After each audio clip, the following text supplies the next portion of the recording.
Hi everyone, Georgia here. Today I'm with Proov inventor and founder Amy Beckley. And Amy created an at-home PDG test, which is also known as progesterone metabolite. And it confirms ovulation, and it's a completely innovative and novel diagnostic process for measuring PDG at home.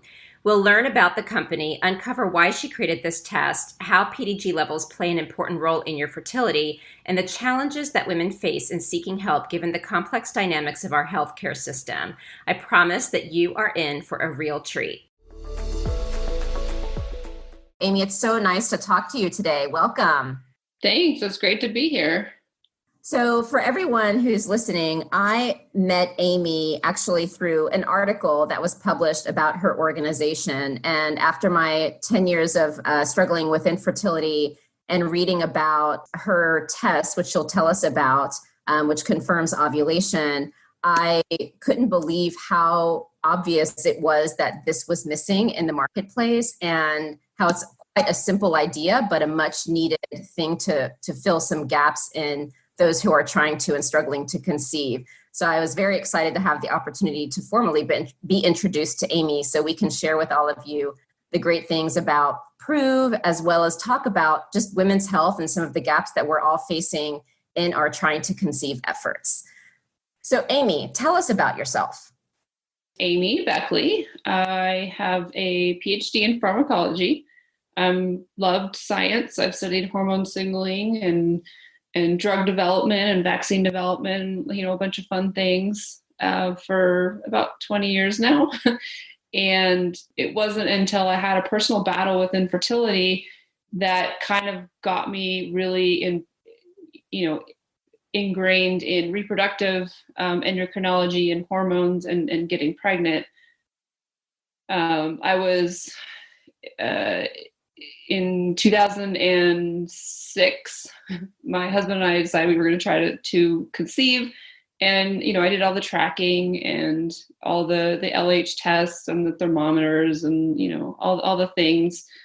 And I could just tell my body wasn't working right. I wasn't getting the beautiful patterns that everyone was posting. It looked like I was ovulating. I just wasn't ovulating very well or properly. And then, to call the doctor and be armed with this information and be told, that I hadn't tried long enough and that it was typical, to struggle this long, and to call him later, I just felt very lost, that I knew something was wrong. I couldn't put my finger on it exactly, and nobody was there to help me. And so that's kind of where the passion started with, hey, we deserve better. We deserve answers if there are answers, and to be our advocates.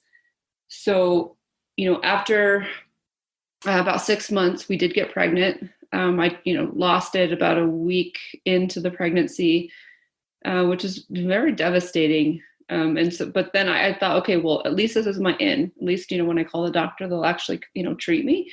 And it was amazing that they didn't. They again said, hey, this is normal. 1 out of every 4 pregnancies ends in a loss. It's just something that happens, and you should just keep trying. And so I just felt even more defeated at that point. And again, we tried, naturally, and nobody there to help us. And finally the day came where I, at that point, had 2 losses and had been struggling for 12 months. And that 12-month struggling triggers that you're allowed to go see a doctor. So you're allowed to go see them. You pay 100% out of pocket, usually. And I sat down next to him, and he looked me in the eye and said, we have absolutely no idea what's wrong with you, but we could try naturally, and it's a 10% chance each month, or we can do IVF. And so that was literally the only options I was given. I was unexplained infertile. That was my quote unquote diagnosis, which is again kind of a slap in the face. And so we did IVF. No other choice, basically. Did IVF, did 2 cycles. Second cycle, I conceived my son, who is now almost 10. So, good, happy ending on that. But anybody who's done IVF knows how how hard it is to do. It's financially very expensive, physically draining. You have to miss a lot of work, a lot of appointments. You get hormones up the wazoo that are just make you just off balance. It was hard on my marriage, and I decided at that point that I was not going to do IVF again, even though I wanted to have a second child. So at that point, I took my, educational background in hormone signaling and really used myself as my own guinea pig. I said, hey, I'm using these tools out here and there's something wrong. Like my temperature doesn't stay up very long. I'm spotting all the time. There's just something's not right. I don't feel like I'm ovulating properly. I mean, obviously I'm getting pregnant, but I'm losing it. So, there's obviously an egg. It's just not, my body's not conducive to supporting conception at this time.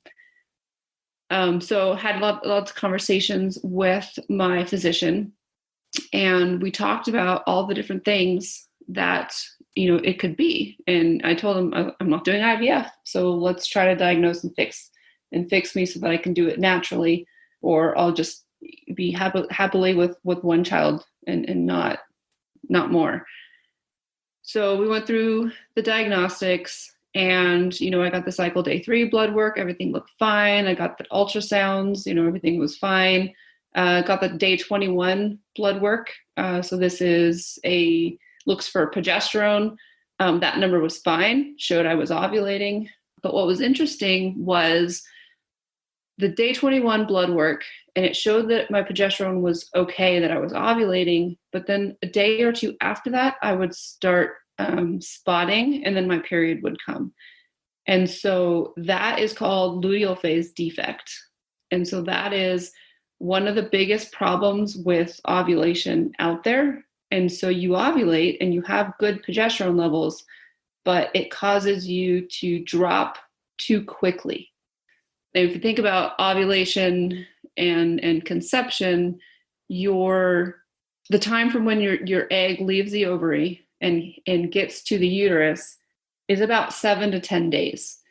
And the role of progesterone is to prepare the uterus to receive that embryo and to get the uterus ready so that it can implant and be a nice environment for it to thrive.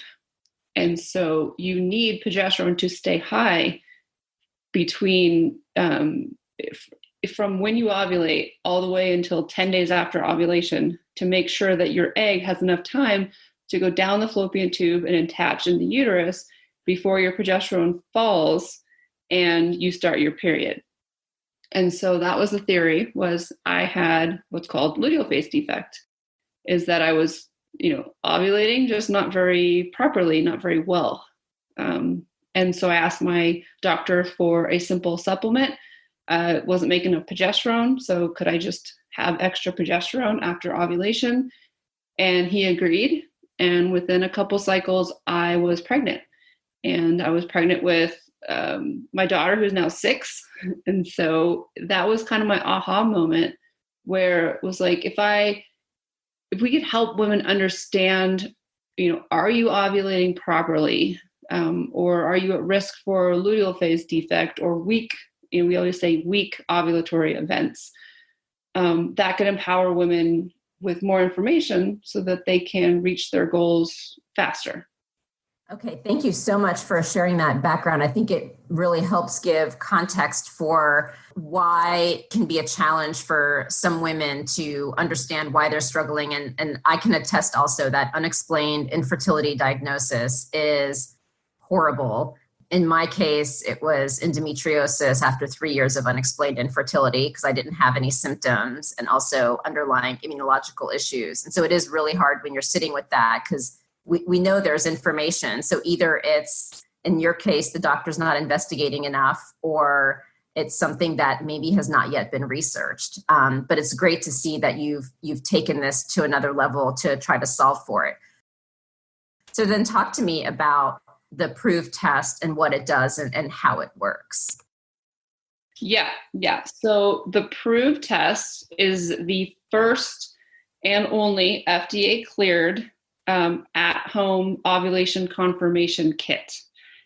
And so that's a lot of words, but basically what we're testing for is something called PDG, or pregnenyl glucuronide for the long name.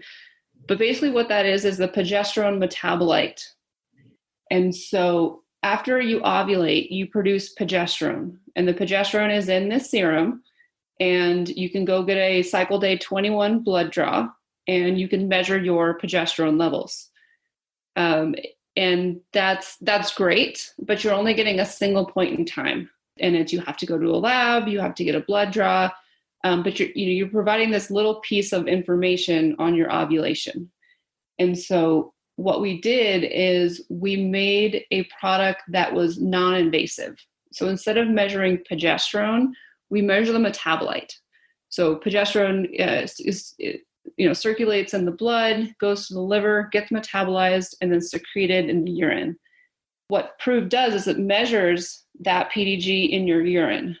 And so by doing so, you can measure your levels of this critical hormone the entire 7 to 10 day period when it should be the highest, to help you understand if you're successfully ovulating. And so you're getting more data points for a longer period of time. And that is very useful information to take back to a doctor and to move your journey forward. So if you think about my situation, my cycle day 21, 7 day after ovulation blood draw was great. I mean, it showed I ovulated, showed I had progesterone, but it still wasn't the full picture. And I was still dropping too soon. And there just wasn't a good diagnostic testing system out there to really understand the complete picture of ovulation. I was just getting this one little point in time, and I was missing this problem. And so we've created this system where it's just a more complete picture because you have more data points. And so it really helps you understand, do I have a healthy ovulatory event?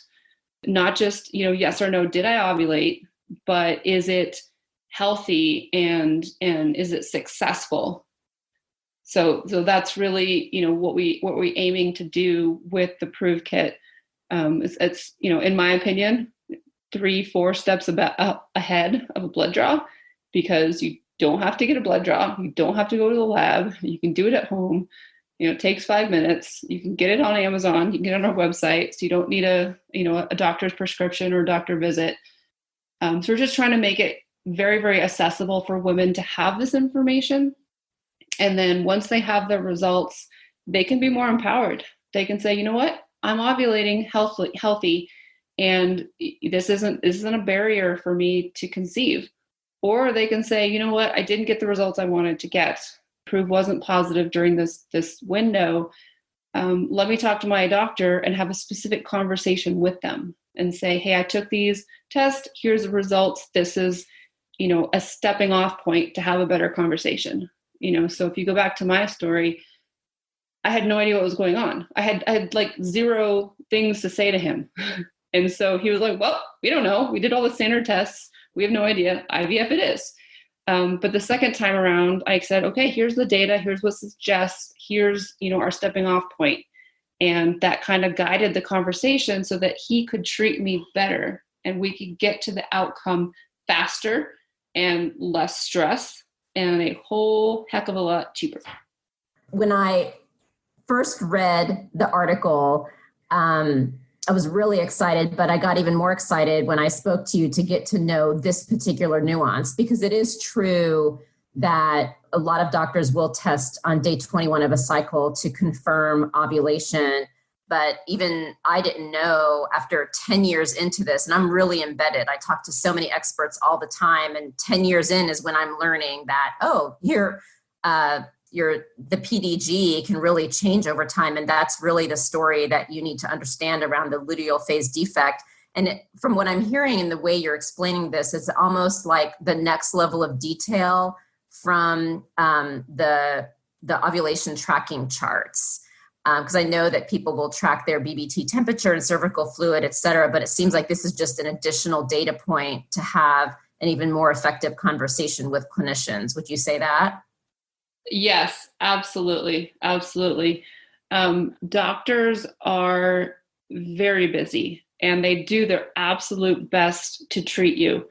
And the best use of their time and your time is to come in there as educated as you could possibly be. I'm a type A, so I did all the things, right? I was checking cervical mucus, temperature, LH, all of these things. And, to go in with that information and armed with some answers, at least, is just going to help you guide the conversation and help them be able to do their job better. And that's just going to benefit everybody involved. No, I agree. Because even when I'm looking at, I follow a lot of the Facebook groups, and for some of the fertility tracking apps, even I see how the conversation is literally just, did I ovulate? Did I ovulate?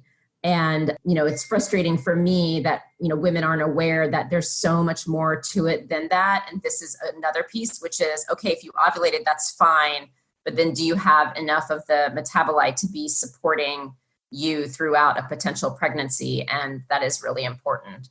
So another question then is related to, so let's say someone takes the Proov test and it's clear that they may need a supplement with progesterone. I know that there's, and again, I know that you're not a doctor and can prescribe this, but I'm just curious what you've been hearing and seeing with the women that you're dealing with and what you've heard from doctors. I think it would just be helpful education. And if there's anything that you're not comfortable, specifically speaking to, I totally get it. But, I know that there's over-the-counter supplements that one can purchase. Then there's like the end-all be-all, which everyone who goes through IVF takes the progesterone in oil, which is the large needle that goes into your rear end and makes a nice little bruise. But I'm curious, what type, if there's challenges with, trying to educate the medical field around this and having maybe progesterone be the prescription rather than it always being IVF, if this is clearly one of the issues. So I'm just curious if maybe you could talk about that piece in whatever way you're comfortable addressing. So there's a couple questions in there. The first one is, should a person have, be put on supplemental progesterone to help them get pregnant? And the answer is not always yes. So for example, if a woman's not ovulating at all, then she is not going to benefit from progesterone. That's actually going to harm her because if you don't produce that egg and you don't actually ovulate, your chance at conception is zero. Taking Proov tests, doing, progesterone blood draws, is really going to help you understand, did you ovulate at all? And if you did, and if you had maybe a not very successful ovulation, maybe you had a luteal phase defect, then yes, a progesterone supplement is something that could help. So I'll turn to the research on that. There's a couple big studies that have been done out of the UK. The Promise trial is the biggest one. And they followed women, and as soon as they got a positive pregnancy test, they either gave them supplemental progesterone vaginally or not. And then they asked, did it increase the live birth rate? And the results out of that study was it increased it by 2 or 3%. So yes, it did, but it wasn't a significant amount. I mean, it helped, but it wasn't like this game changer. It wasn't look like, oh my gosh, this is a miracle drug. And then there was other studies that are out there where as soon as a woman confirmed ovulation and it was 3 days after ovulation, then they either started them on the vaginal progesterone supplements or not, and then tracked the live birth rates. And those studies show that almost 35% higher birth rates in the progesterone that got them 3 days after ovulation. And so what this says to me is that the timing of progesterone matters.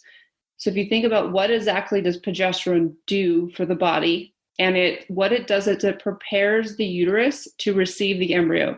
So it's basically like taking a very slippery surface and making it very sticky so that the embryo sticks and thrives and starts growing.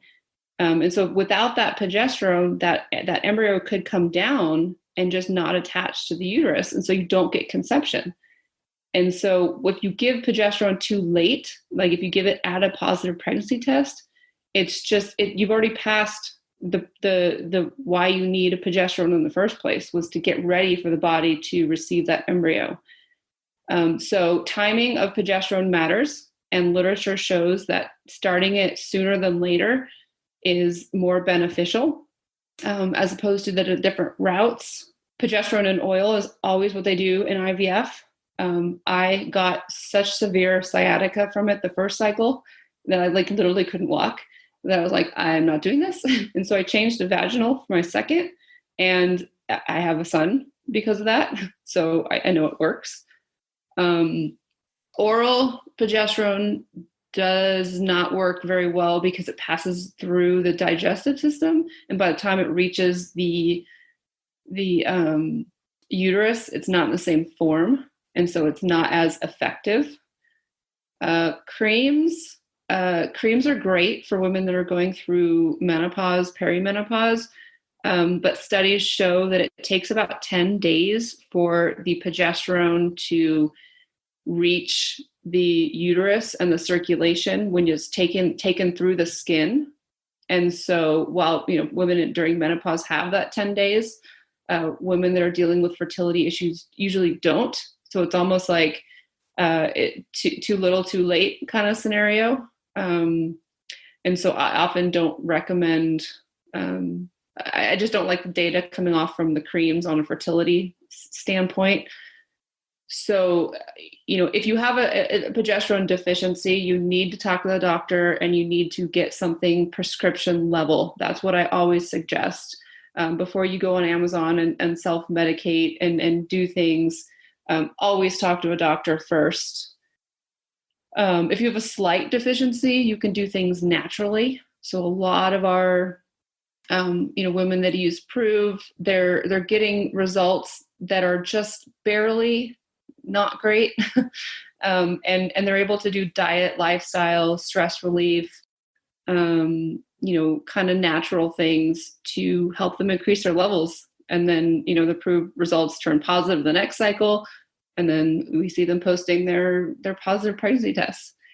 So, it's not a yes, no. Did I ovulate? Did I not? It's kind of this continuum of, how good is my ovulation? Not yes or no.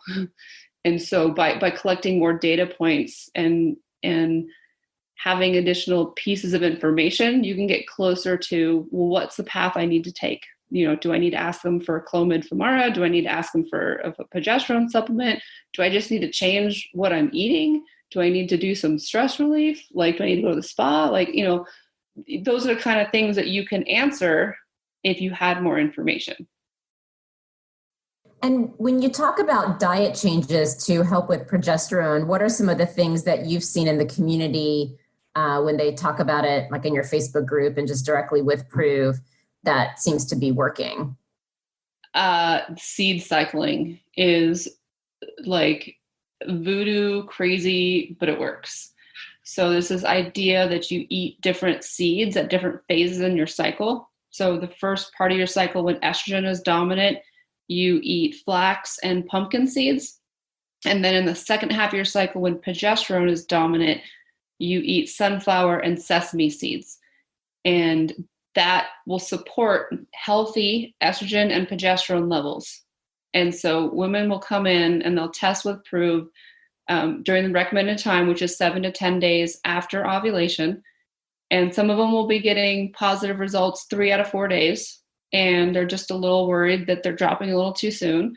They start the seed cycling, and then the next cycle, they're showing beautiful, positive results that entire 4-day window.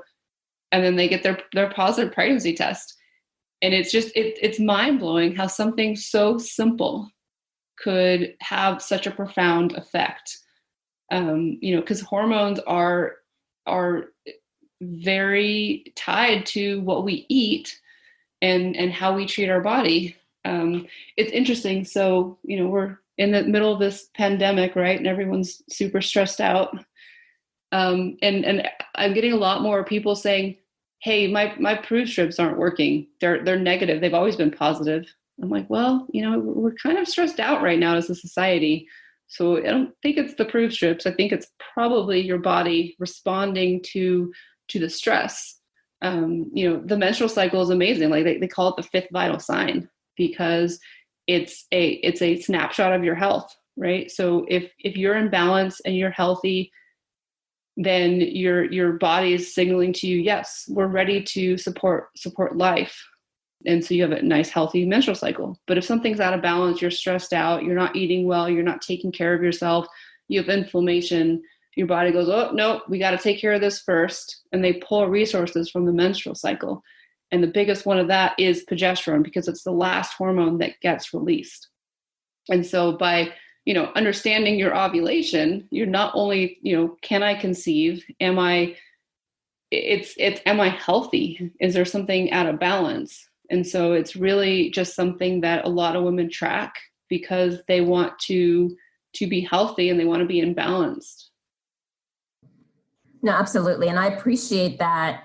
While I'm sad that you had to go through 2 miscarriages, I'm grateful that you turned it into what you did because even throughout my fertility journey, like to this day, I still question that it seems like there's an amazing rhythm to a woman's body. And because there just are not a lot of clinical trials to better understand women's bodies, whether it's specific to reproductive health or just other diseases, even with cardiovascular disease, there's not a lot of women in those clinical trials. There's just so much that's not understood. And I've always had this inkling of if we better understood the mechanics, like down to the detail, like this level with the PDG, I think it would make huge changes for people's fertility. So I'm thrilled that you did what you did because, like I said, I only knew about the day 21 myself. And I've been at this 10 years studying everything, talking to specialists, and I never, ever, ever came across this. And as far as seed cycling, I did want to comment on that. It's funny because I've talked to some of the specialists that I work with about seed cycling. And, again, it's hard because there's not a lot of data around things like seed cycling and the Mayan abdominal massage and all these alternative things that can further support when we know there's a specific issue. But anecdotally, there's so many people who rave about it. And so I think, from a fertility for me perspective, I just want to let everyone know, like, we all have to do what we can. And we have to acknowledge that in certain areas, there is not a clinical trial. But if you find that it's safe and you and your doctor agree that it's okay to try it, why not? And I think it's important to know about things like seed cycling, Mayan abdominal massages, et cetera, because they do help a lot of people. Yeah. So, there's some IVF clinics that they mandate, acupuncture, before and after, retrievals and transfers. One of the big one is CCRM here in Colorado. They're like, one of the top places and have the highest success rates. And they mandate their patients to do acupuncture. I know I did it. That was one of my tricks. It was almost like voodoo for me. I'm like, I will not do a transfer unless I have an acupuncturist booked for right before and after. Some clinics even allow your acupuncturist to come there if they don't have one on site. So one of the things too that's almost interesting about Proov is the 2-week wait. So I think we've talked about this before where, you have your test that, okay, I've ovulated, you time your intercourse, and then you just wait. And what I love about Proov is it's almost like, okay, ladies, there's now another thing you can do so you don't feel like you're just waiting. There's another data point that you can gather for yourself that will add to the basal body temperature tracking that you're doing. So I think this is a great added, that can help people feel a lot more informed about what's going on with their body. So I think that's another great thing. Yeah. So there are these fertility tracking apps and devices, and they're really measuring, like, you enter in things about your cervical fluid, maybe how you're feeling.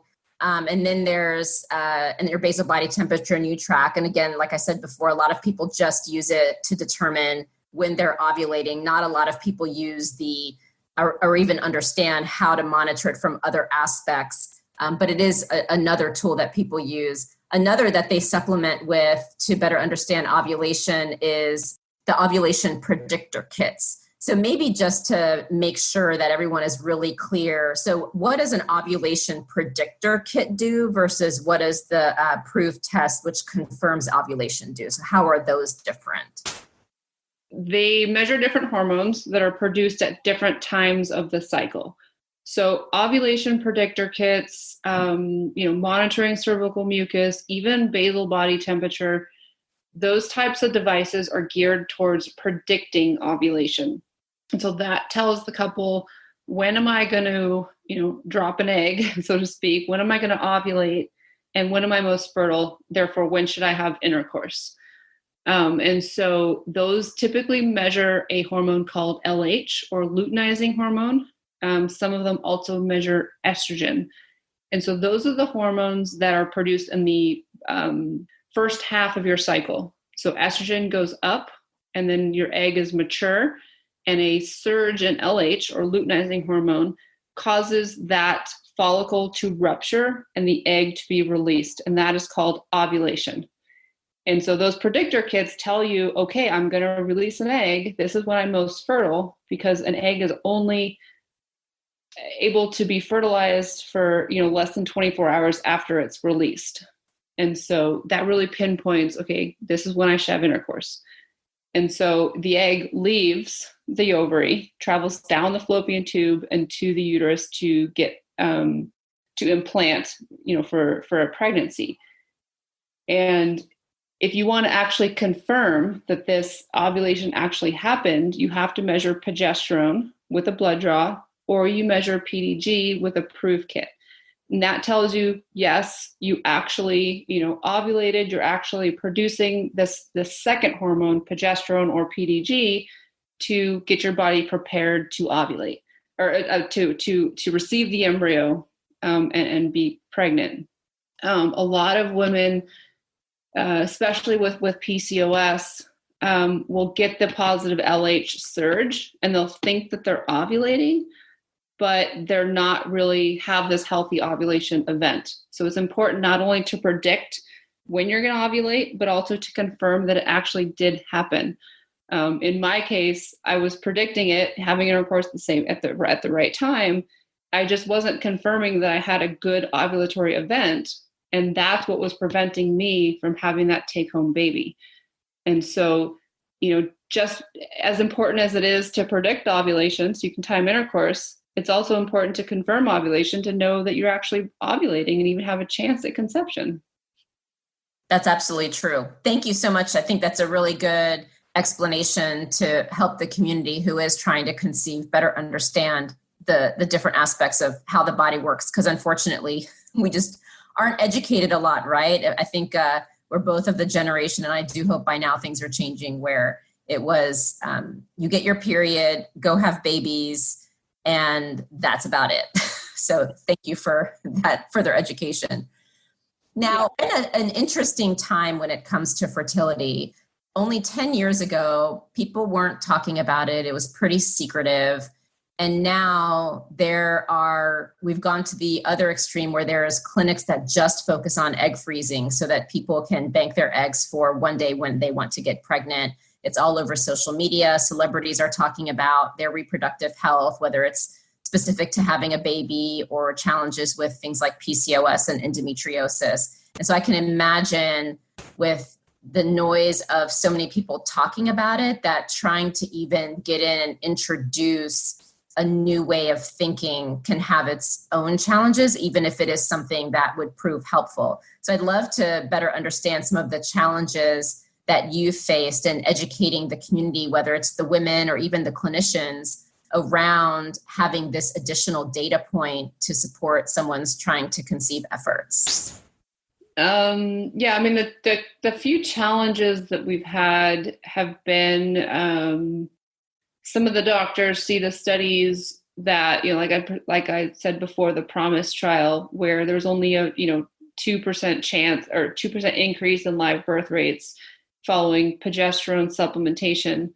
And so they, like I said, doctors are so busy and they're just slammed with so much information, and they just see that one line that, 2% higher success with progesterone. And then they get in this mind that it's like, oh, well, progesterone doesn't matter. Like, it's not going to help you.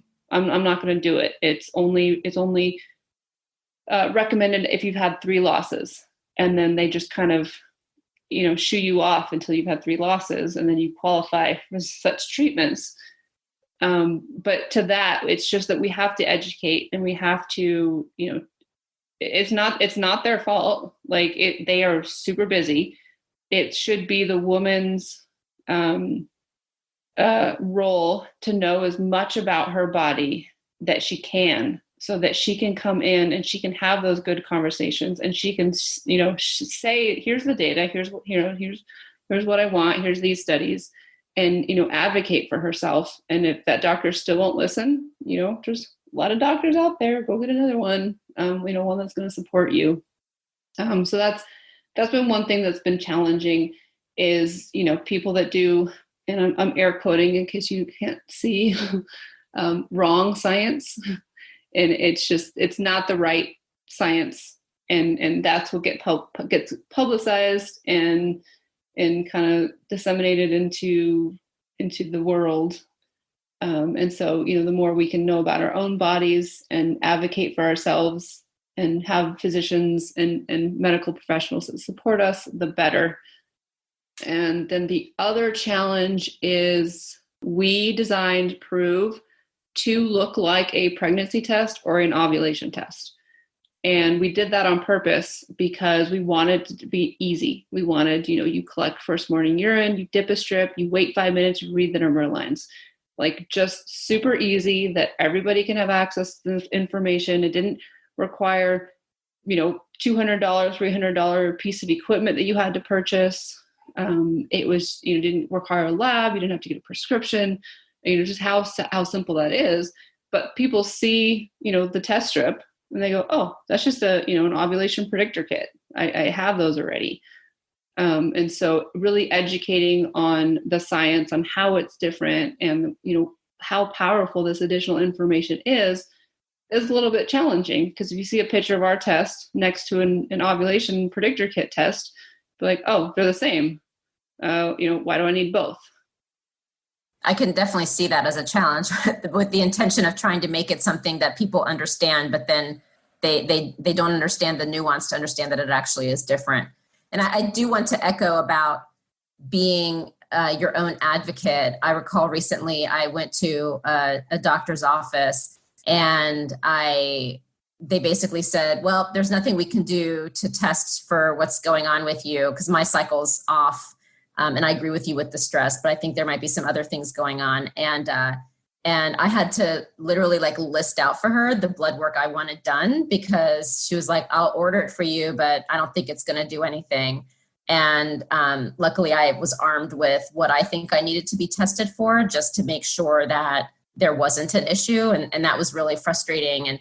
And I definitely felt like, am I being a bully because I'm asking for this, or am I advocating for myself? And again, I come from the pharmaceutical industry, I'm used to dealing with doctors. And even I felt like I was a kindergartner, just am I doing the right thing by myself? And it's really, really hard. But I do think knowing the information about your body is the best that we can do. So yeah. You say in this journey in building your company and educating women and providing such great tools, and through your own journey, what would you say is your greatest hope for women's health?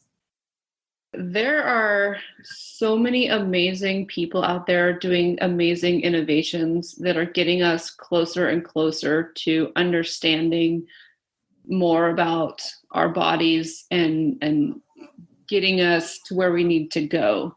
I was reading someone's blog, I can't remember who it was, but they just said, what if IVF was the past? We didn't have to do this anymore. And I said, how fabulous would that be if we could understand everything? Because IVF is a big medical Band-Aid.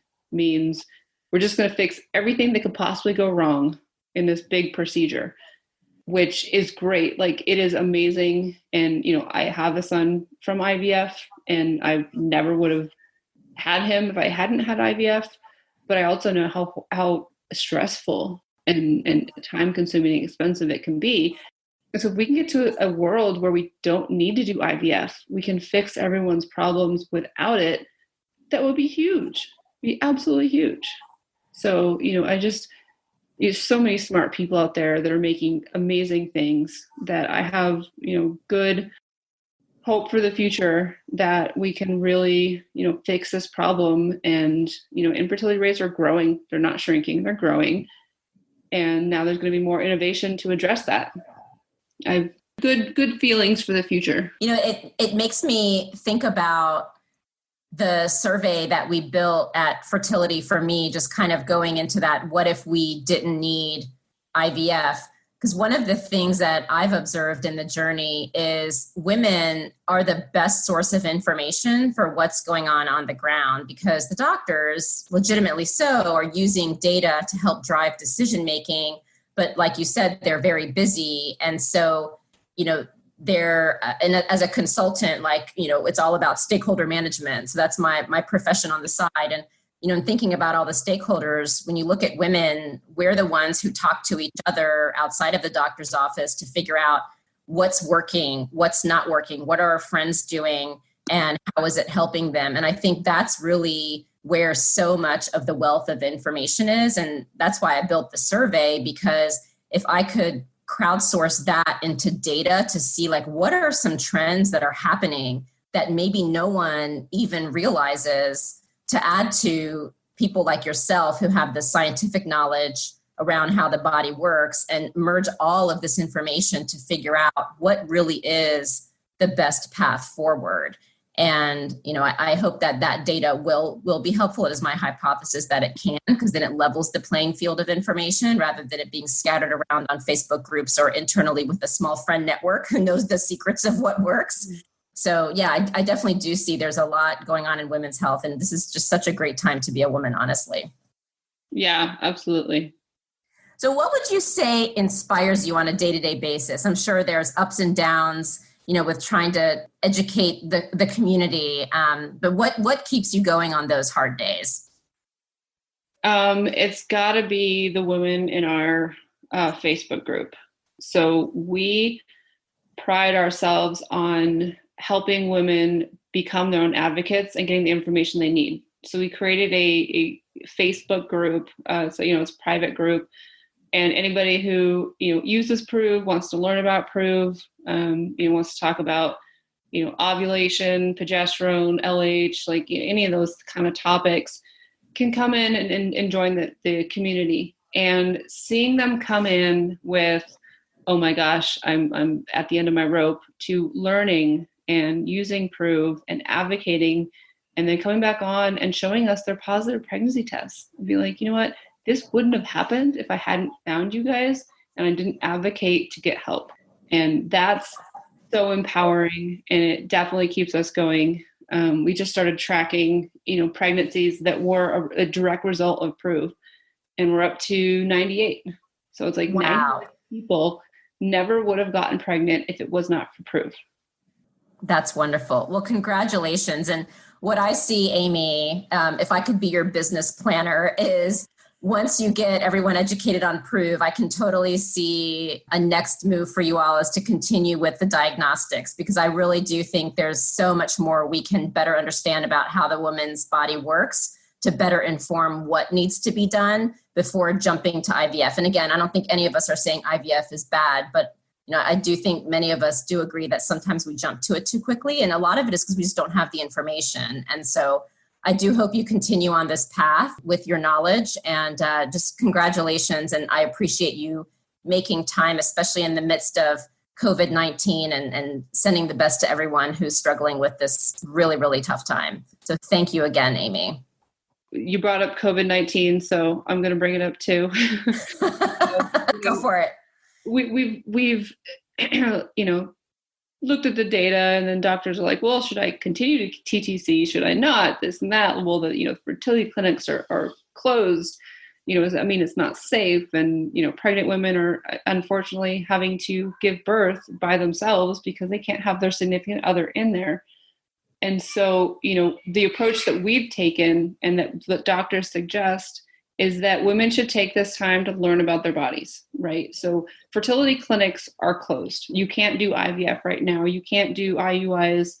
And so instead of just, kind of sitting around and getting more frustrated because you're losing time and you're not doing anything to, increase your knowledge and, get closer to that end goal, we're offering 30% off of all of our tests until fertility clinics open, because we feel like this is a time you should be learning about your body and getting prepared to have those conversations with your doctor when they open up. I mean, we just gave away 33 kits to women that had their cycles canceled. And they were devastated. Now, are we going to get them all pregnant? No. I mean, some of them could have, tube problems, uterus problems, things that we can't control. But how awesome would it be? It's kind of like a silver lining that if we gave them the little bit of knowledge they needed, that at the end of this, when their doctor calls them and said, okay, when do you want to schedule IVF? And they say, hey, you know what? I learned something in this couple months that I might not be ovulating properly. Can we try these other things first? And then if we could save people from having to go down that route, would just be phenomenal. I completely agree with you. And what's funny is I just published a blog that spoke to this. I used the learnings of my journey and the many, many mistakes I made because I refused to pause and learn about my body. And I kind of almost wish a COVID would have happened to me. So, or not, I wouldn't say COVID, because I don't want anyone to misunderstand the intention of what I'm trying to say, but more of, I wish something would have forced me to stop and learn even more, because I made a lot of bad decisions in the rush. And I think this is just a great time for people to pause and assess many, many things in their life, including their approach to trying to conceive. So thank you for doing that for the community. And I do think we all have to find a positive light in this. And I do hope that more people being able to better understand their body will lead to those pregnancies that they so desire. Yeah, I hope so. Well, thank you again, Amy. This is, it's again, so great to know you, and thank you for everything that you're doing. And I look forward to having more conversations and seeing how things move along with women's education around their bodies in a broad sense. So thank you again. Thank you for joining me today on Fempower Health. If you'd like to continue the conversation, please follow me on social media. I am most active on Instagram, LinkedIn, as well as TikTok. You can also subscribe to the weekly newsletter if you want to stay off social media to get the latest and greatest updates. And you can find the link to that either on my website, fempower-health.com, which is a hub to all the different health topics I've covered over the past 5 years, or you can go to the show notes where there's links to all the helpful resources that are relevant to this discussion. And if you know of someone in your life who would benefit from this information, please do pass this along, because that is how we can ensure this important information reaches those who need it most. And for anything that is discussed medically, please understand that none of what we share on Fempower Health is medical advice. It is all for information purposes only, and only a conversation between you and your doctor can give you the care that you need. Thank you very much.